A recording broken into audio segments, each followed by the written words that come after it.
Okay, part 2. What could you expect to be different here as an American girl? First of all, the price of things is very much different and strange. It's 75 US cents or 76 or thereabouts is worth one of our dollars. So our dollars aren't worth as much. Having said that, we never had dollar stores here. Back in the early thousands, we had $2 stores. That actually turned into $2.20 stores with a particular tax. Yeah, it's what you pay $1 for in the States, we will pay $3.50. Cheap Chinese stuff is cheaper in the States than it is here, regardless of the fact we're actually closer to China. There's various reasons for all that. I'm not going to get deep into it, but it's not as though they have any tariffs on it or anything like that.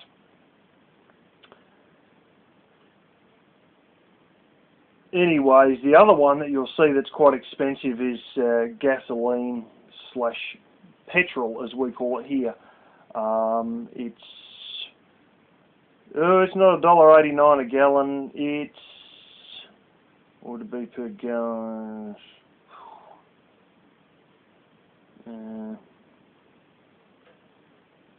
Look, it'll be about $4.30 a gallon, something like that.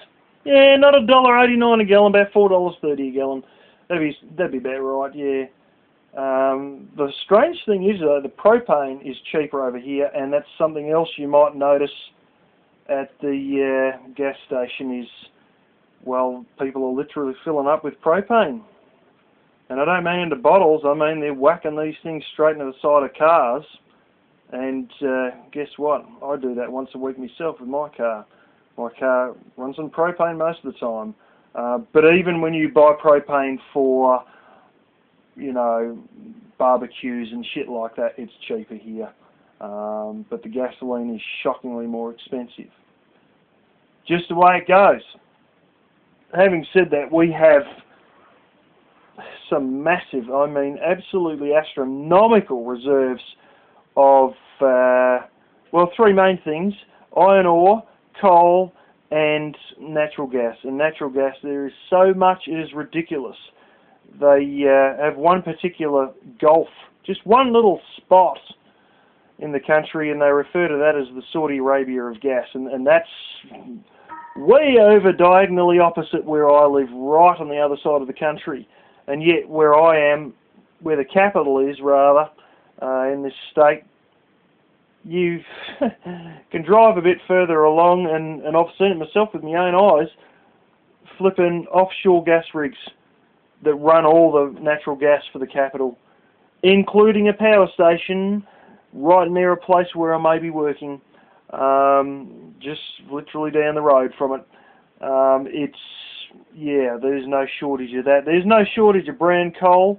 In one particular area that I've videoed and gone past, the coal there, the brown coal, we have 25% of known world reserves in this one valley region. There's 5 seams that are almost perfectly close together. There may only be like a foot of dirt between these 5 seams, and effectively speaking, sometimes there's only a few inches of dirt, and effectively speaking, it is a 100 metre, that's about 102 yard thick seam of coal, and it's 25% of the known world reserves of brown coal just in that one valley. There is so much resources here, it's unbelievable, and if you name it, we probably mine it, including shitloads of gold, and that's another one of our largest export earners is gold. Yeah, the Chinese buy most of it. Anyway, or at least the stuff that's exported, and let's face it, you know, it's something like 90% of what we dig out or more is exported, and of that, the vast majority, like about 80% of what we dig out, just goes straight to China. Yeah, and when it comes to trade with China, don't worry, we've got plenty of trade with China. In fact, it's a little bit spooky that when they go down, our whole resources section of the economy hits the deck as well, because we need somebody to basically use it up, and yeah. Anyway, another thing you'll notice is the white trash aspect only really exists in the cities. People in the country dress very roughly, but they all sort of have a middle class attitude, and you'd be surprised. You know, there's a guy I knew who had a lot of real estate. He had, well, they were small ones and they weren't exactly new, but he had 3 Mercedes-Benzes. Yeah, no shit, 3 Mercedes-Benzes. And quite a bit of equipment and whatnot. And he'd dress in this freaking shitty 25, 30-year-old looking cardigan, and he'd have holes in his blooming, in the arse of his pants and all this sort of stuff, and really shaved, and, you know, this dude was a millionaire. You know, it's strange. You won't pick a millionaire from somebody who's as broke as shit, because they all dress the same in the country.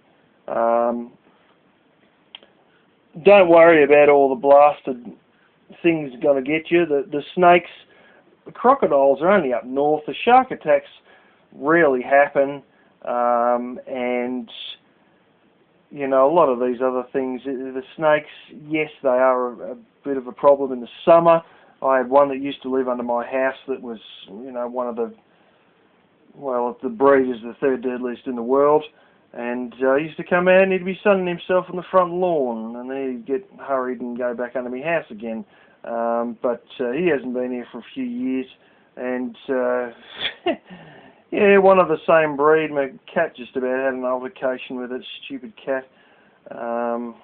Didn't know what it was dealing with. Poor little pussy, but pussy didn't get attacked by it, but I'll tell you what, it was bloody close. And I've, yeah, come across that in the middle of making a video, by the way, and some of you guys actually would have seen that video. Yeah. Anyways, so long as you mow the grass, and on occasion it's good just to have a bit of metal pipe or a bit of wood or something to bang on the ground, that'll scare them off. And you just got to keep your eyes sharp when summertime's on, and keep a lot of things mowed down too is the best option, you know, because then you won't see them in long grass, but if there's no long grass, then you will see them because the grass is short. That's the best way to deal with that.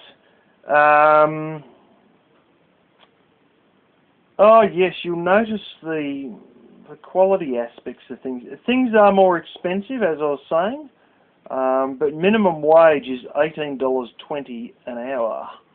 Yeah, it's probably about $15 US or something like that. Yeah, it's sort of most people work between about 24 and 27 bucks an hour. Don't be surprised if you hear of someone on $32 an hour, because that does happen. And you know, that won't be a terribly high-tech job. I've seen jobs just driving around courier trucks, 32 bucks an hour. What else was I going to say? Oh yes, yeah. Even though the prices are a little bit dearer, you'll notice the quality of things is actually quite a step higher. This is the way you got to expect a lot of stuff here. This is the way most Australian things are made. It's Japanese quality and reliability, with maybe not quite as much high-tech electronics, but a bit more heavy duty. For instance, you notice over here, Japanese-built cars versus Australian-built cars. The seats are always a hell of a lot better on the Australian-built cars. The paint turns to shit on the Japanese cars after 12 years, because we've got some of the highest UV levels in the world. I mean, it is exceedingly bright in the summer. And I'll talk a bit about weather in a second, but the Japanese cars, the paint just don't last on them just because of the high levels of light. But yeah, expect a lot of things not to be sort of you know, Dodge quality or Chev quality even. There's a few cars you'll notice are almost identical, but in the right-hand drive instead of left-hand drive. And particularly the Fords, they've got a lot of ones that are similar here. But the ones that are Australian built, you'll notice there's a quality enhancement over a lot of things. And the way I can tell is I go to the hardware store and I look at the lawnmowers, and there's a bunch of lawnmowers here that are made for the US market. And you can tell because it has use unleaded gasoline only. And then, yeah, you know, it's been made for the US market but sent here, versus some of the other ones that don't call it gasoline. And then, yeah, you'll see the US design ones, they're cheaper. They are definitely cheaper, but the quality isn't there. My grandparents had one, and I now have that. And the paint is exceedingly thin, and it started rusting after only a few years. You know, you'll notice that there are things over here that are Briggs and Stratton, but a lot of people go for Honda stuff. You know, anything with a Honda engine. And the Hondas here, we sometimes get the US Honda, which is a completely black engine for, you know, for pressure washers, log splitters, lawn mowers, bloomin' mulchers, you know, rototillers, whatever. And if it's got the black engine that's a Honda, you'll just see the quality's a lot lower, and that's the one for the US market, whereas most of ours come from Thailand, and they're white and red, and you can just take one look and you'll see the quality's way above, you know. And you just tend to notice that there are some things that are made for the US market that have ended up here, but the things that are made for our market, or things that are built in this country, the quality is a lot higher than what you'd expect. And the biggest one that it becomes obvious in is the vehicles, the cars. You'd be shocked at how well built and sturdy the cars are. And then, if you go up to some of the roads we have in this country, you'll understand why the cars are built sturdy and heavy duty, because you are flaming 500 miles from anyone else, and the roads are just absolutely Afghanistan grade roads. I mean, they're just atrocious to the point you wouldn't believe it. And you know, that's the outback. You know, the roads are fucking horrendous. And you know, it's a case of a low population of only 24 million people versus a huge country versus long distances travelled. We just cannot afford to build all the roads as bitumen, and there's almost zero roads at all made of concrete. That's another thing. No concrete roads here, really speaking. You know, there are some new estates where there will just be a court or whatever, a little T-piece at the end of this, and they'll have, you know, a couple of pavers or a bit of concrete just for, you know, in front of a couple of houses right at the end of the road, sort of thing. That's the only time you ever see concrete on a road. They don't have highways made out of concrete. It just does not happen. They only have them made out of bitumen, and so many of them are just friggin' dirt. And yeah, there's people have high expectations of products here. People don't buy stuff and expect it to break. People buy stuff and expect to be able to just not use it, but just beat the shit out of it. And you know, that goes for chainsaws. That goes for cars, and you have got to see some of the abuse that people will put cars through that are 25-year-old vehicles, and they're driving them through water halfway up the fucking door, and they're still running fine. And they're just about invincible, some of the blooming vehicles here. It's hard to believe it until you see people do stupid shit like that. And that vehicle I was talking about, that was one that had a propane conversion, and you know, still going fine. Yeah, the other thing is the food quality. Because we grow so much food and export so much, there's things that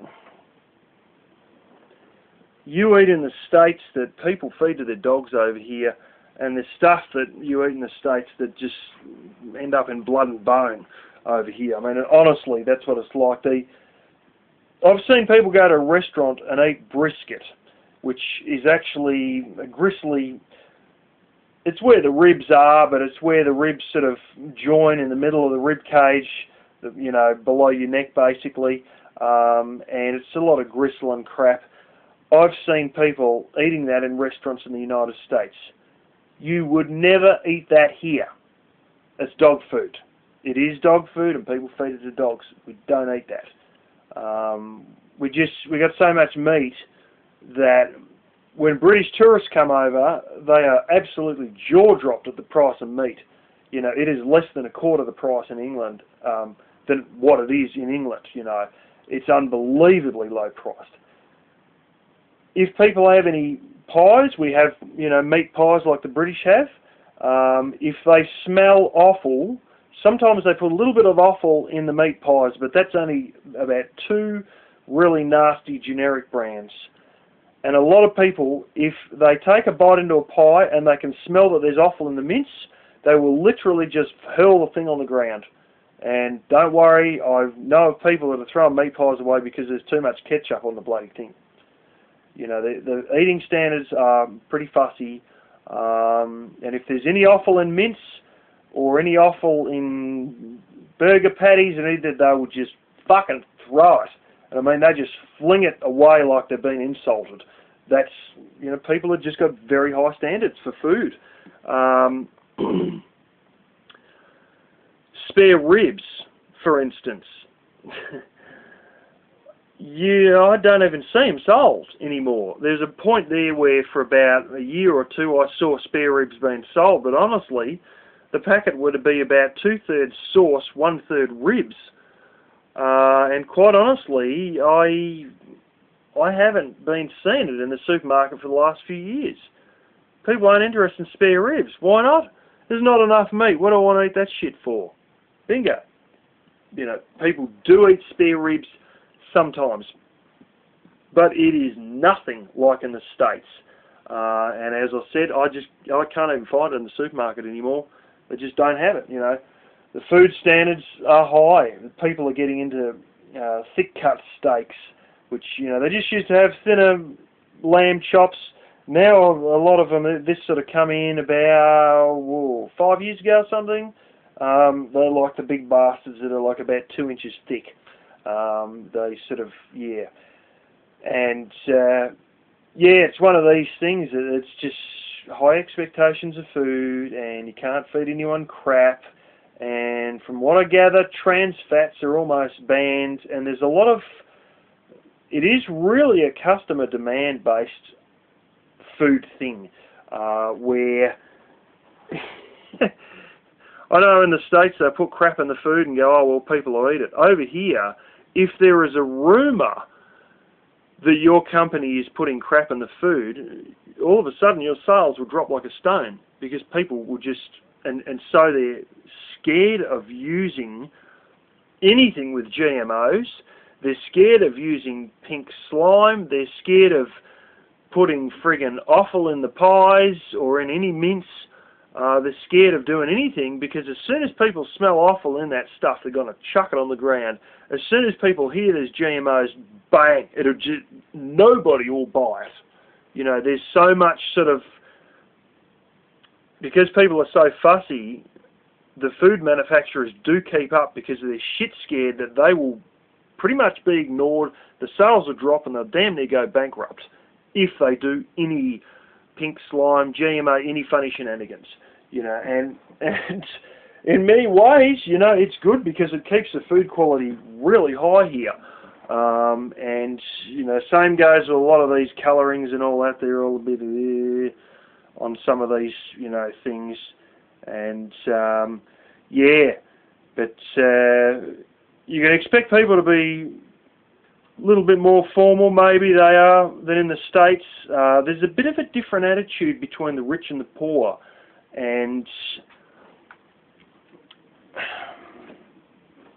I'll tell you a long story short. You may think there's a British class system, you know, and in some ways there is still a class system in Britain.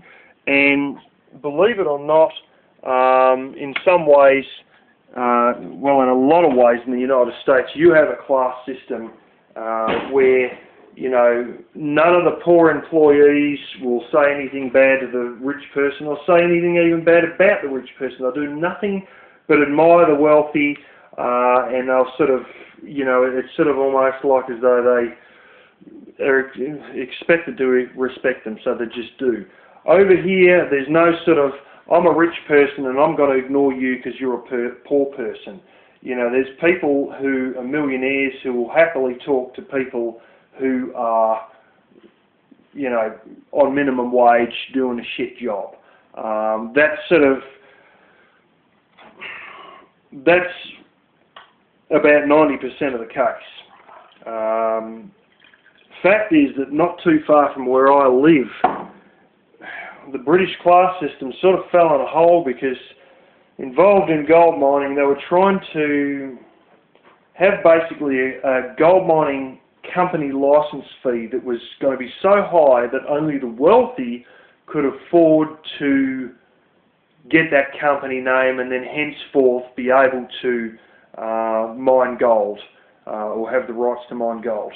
The people, however, wanted a set percentage rate of tax on the amount of gold they mine, so they could mine any, you know, they could just go in there with a blooming shovel and, you know, a little mining pan, and whatever they would mine, they had like a 5% tax on. So they weren't stopped from mining gold by this massive company registration tax. They just wanted it to, like a company registration fee, they wanted it to be a set rate on gold. Whatever the gold was worth, the government would have a 5% tax on. The government didn't like this idea, or should we say the upper crust aristocracy and the upper middle class and at least the middle class, you know, they didn't like that idea. We don't want the poor people mining gold, and it caused a revolt and actually a declaration of a new nation with a new flag that then erupted. It only lasted a couple of days and erupted in a hell of a shit fight where 12 cops/troopers got shot to bits, and they killed about 80 miners in the process. And they tried to sell it to the people in the capital as being necessary and this and that, and they wouldn't have it. And long story short, that was basically the death of the British class system. Went out in a big burst of gunfire in about 3 hours. And that was it. And that was a culture-changing moment.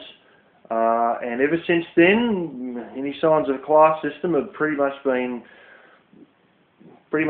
shot in the back quite literally that night. And yeah, it was back in the 1800s, and I don't live that far from that area, but anyway.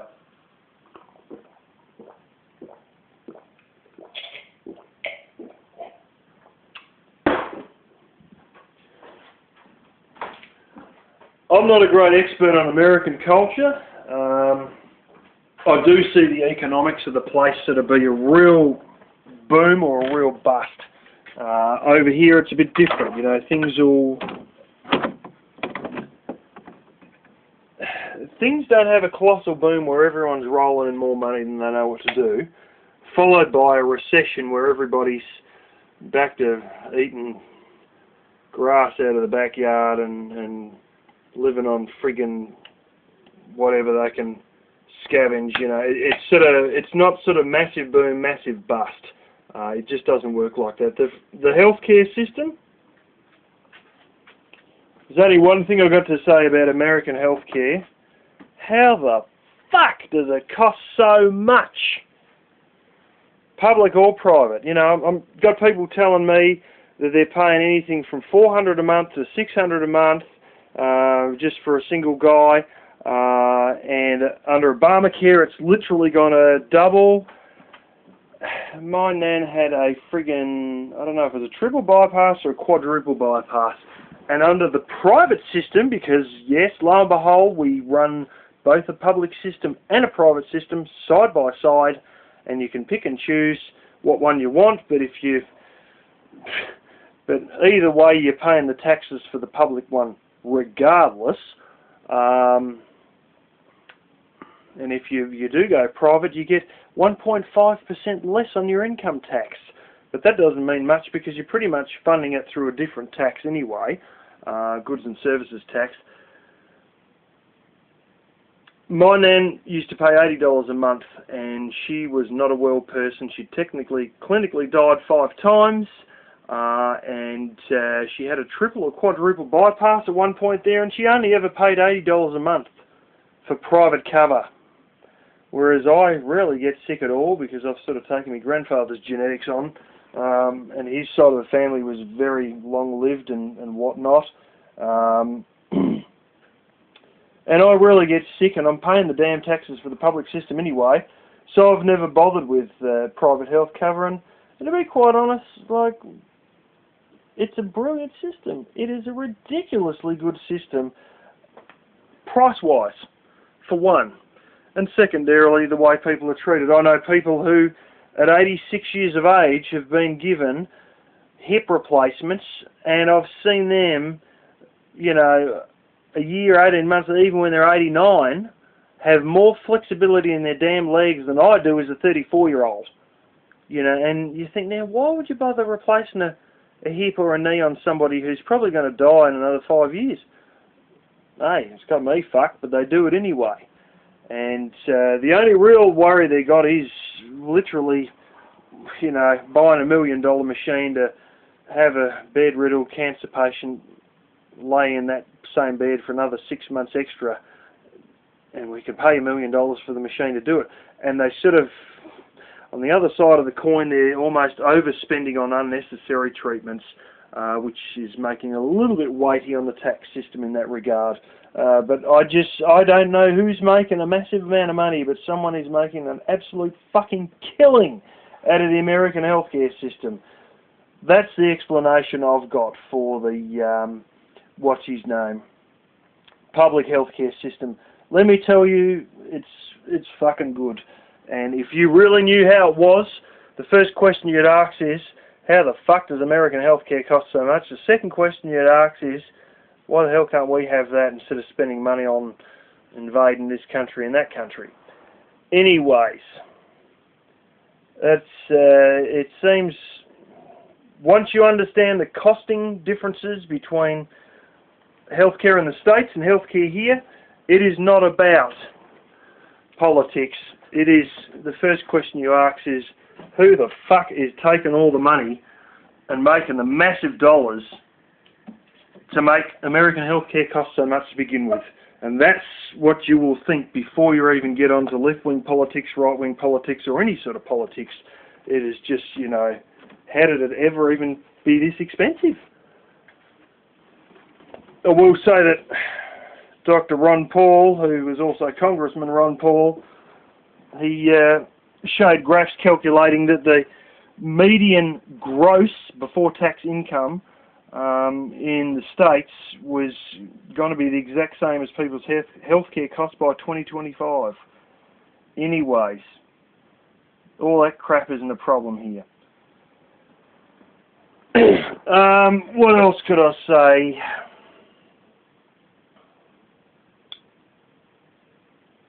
Yeah, just expect a higher standard of a lot of things, you know, a higher standard of products, food, and a bit of a higher standard of quality of life, except for friggin' gasoline prices, roads. There's certainly not the quality in the roads, and internet is frickin' terrible, and cell phone pickup is pretty lousy too. But aside from all that, most other things are just a little bit, you know, another 10 or 20% higher quality. Yeah, when you see something that's made in Australia, you're almost guaranteed it's rather well built, quite well built.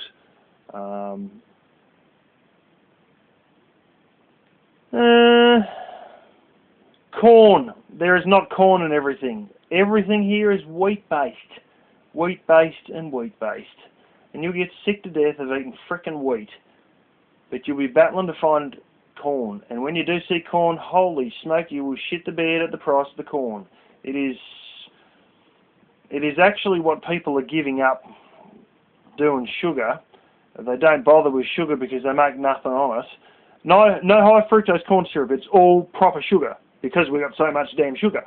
But there's a lot of the older generation farmers that are still, oh, I'm going to keep growing a bit of sugar, and their sons are all taking over the farm, ripping out of the sugar cane and growing corn, because corn seems to grow well in the same areas that the sugar does, and corn is something that you can make a real amount of profit out of. And yeah, well, the old corn prices over here, expect them to be about 4 to 5 times the cost for corn. That's not a joke. That's completely real.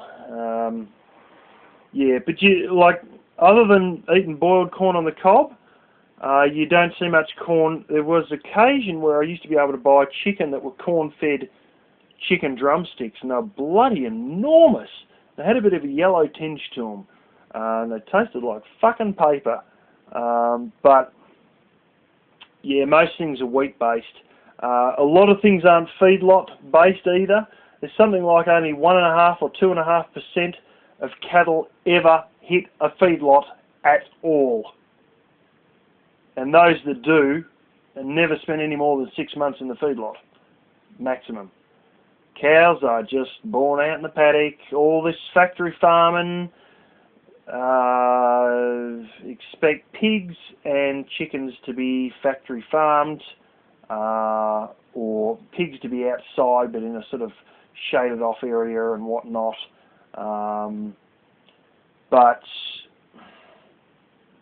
the whole factory farming thing, it just we've got too few people and too much bloody space for all that. But the big kicker is the lack of cold weather. We don't have to keep them warm, therefore we don't have to keep them inside. Why build a bloody building to jam them all in like sardines one beside the other if you don't need to, and you can just put a big fence up and then just chuck them all out in the open field? So that's what we do. Yeah, you don't see many feedlots at all, really. There is one near me, but that's still a fair few miles away. It's about 10 miles off at least. Yeah, a lot of these are just, yeah, sort of real open paddock grazing. You'll see a lot of the farms and stuff like that. The sizes of farms here, you know, I heard about, who was it? It was one of the presidents there who was a Jimmy Carter, come off the biggest farm in the state that he was in, or the second biggest, and it was friggin' 20,000 acres. So fucking what? When I was a kid, about 2 or 3 years old, I lived on one that was 30,000 acres. That was me. I wasn't the president of nothing. And that was just like, whatever. That was just 30,000 acres out there. I'll give you an example of the size of some of these flaming farms. There's a guy who went to this farming conference in Texas, and there's this bloke walking around looking like he's so full of himself, his ego was through the roof. Big white blimmin' suit on, and he had all the big leather boots and the whole friggin' bit. And he said to him, "So who are you?" "Oh, I own the biggest ranch in Texas, son." And he said, "So how big's Texas?" And they'd done the calculations of how many acres Texas was. And the Aussie said, "Well, righto, my farm is 5 times the size of Texas itself." That's for real. Some of the ones right up in the northwest of the country, they are like that. They are bigger than some European countries. That's right, one family runs a ranch that is bigger than European countries, that is bigger than entire US states. That's pretty normal. By the way, by the acre, I've actually seen some of these for sale in a certain publication. And by the acre, holy smoke, they are cheap. There's one that was going $15 an acre, and another one that was only going $5 a fucking acre. Having said that, you had to buy, you know, 1 million acres, and well, there's basically $5 million right there. And if you get out there, well, guess what? It's just fucking desert. Pretty much. Or semi-desert. They get, what is it now, 7 inches of rain a year? And that all comes in 8 weeks. Yeah. And the other 10 weeks of the year, there is not one fucking drop of rain. They have, now I know in England, over here we have, what is it, 2 sheep per acre. In England they have anything from 20 to 24 sheep per acre. I think it's usually 20 to 22 sheep per acre in England. Over here we have 2 sheep. Now I don't know what the rates of cattle are, but I'll tell you in these outback areas where I'm saying it's $15 an acre and stuff like that, they have 1 cow for 66 acres. 66 acres per cow. So by the time you get a decent amount of, well, you know what I'm saying, you got a huge farm that's bigger than some US states, but you know, you can't run that many cows because it's just shit ass desert pretty much. They have scrub. It's a lot of short plants that are no more than about a foot tall. I've seen whole areas where I grew up as a kid where it was scrub for 10 miles. Be scrub, and there wouldn't be a single thing over a 1.5 feet tall. Not a thing. Maybe one tree every half a mile or something like that. But most of it, you know, just about all of it was just, well, it was all the same height. It was all 1 foot to 18 inches tall for miles, and I used to see that as a kid. And that sort of, that country was even better than what it is in the full-blown outback. Yeah, it's one of these things. There's some things that are just very high capacity. You'll see the trucks, especially if you go up to the northern areas of Australia. In the Northern Territory, they don't have one full-size trailer like you see in the US. They have 4 hooked back-to-back. And then you have a truck that's got tyres that look like should only be on a friggin' F350 or some massive bloody tyres on them. The semis are all dual back axle. They're, you know, massive horsepower, 550 horsepower, 600 horsepower, stuff like that. And they will carry 3 full-size trailers in the northern parts of WA and 4 full-size trailers in Northern Territory. And where I was a kid, we used to see them, the capital, they allowed them to have 2 full-size trailers, but out where I was, they allowed them to have the 3 full-size trailers. And I can remember once my parents overtaking 2 of these big rigs, both with 3 full-size trailers on them. And it took us about 7 or 8 minutes to overtake these 2 trucks. Going, oh shit, what were you doing? It was about 90 miles an hour to overtake them. And it still took us like 6, 7 minutes, 8 minutes to overtake. It's freaking huge. And they were travelling about 60, no, hang on, they would have been travelling, yeah, about 68 miles an hour. I think we were travelling about 90 miles an hour. Took us 7 minutes to overtake the 2 of them. That was just the way it was out there. But it's sort of, down here they only allow them a half size and 1 full size. And that's it in this state, because this is so much more suburban metropolis sort of a state than where I grew up. Yeah. Anyways, whack some other stuff in the comments that you want to know, and I can explain more stuff about cultural differences if I know about them. Fast food is... I used to be told American fast food was cheap, and now I'm saying shit, nah, it's no cheaper than here. I don't think. I have been told the sizes of burgers and stuff are bigger in the States than they are here. But then again, you know, the quality of the meat here is absolutely brilliant, you know, and the burger will be, there'll be no pink slime, there'll be no crap, it'll be damn good. And there's another thing too. What you can get at McDonald's over here is different to what you can get in the States. The burgers you get in the States are, you know, these blooming quad stacker, triple stacker with triple bacon. No, none of that shit here. Although a spin-off of Burger King, which is uses the same logo called Hungry Jack's, they did have some things like that for a short while.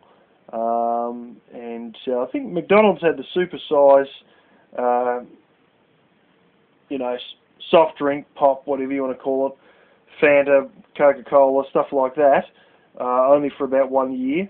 And a lot of the sizes of the burger, you won't get the same ones over here, because your McDonald's is, the left wing people have just about a witch hunt over McDonald's, so McDonald's has to tread a very fine line with what they do, and yeah.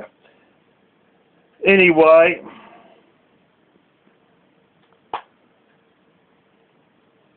that's about that. Yeah. Whack whatever you want to put in the comments, and I'll see if I can answer it either in another video or directly in the comments, possibly in another video.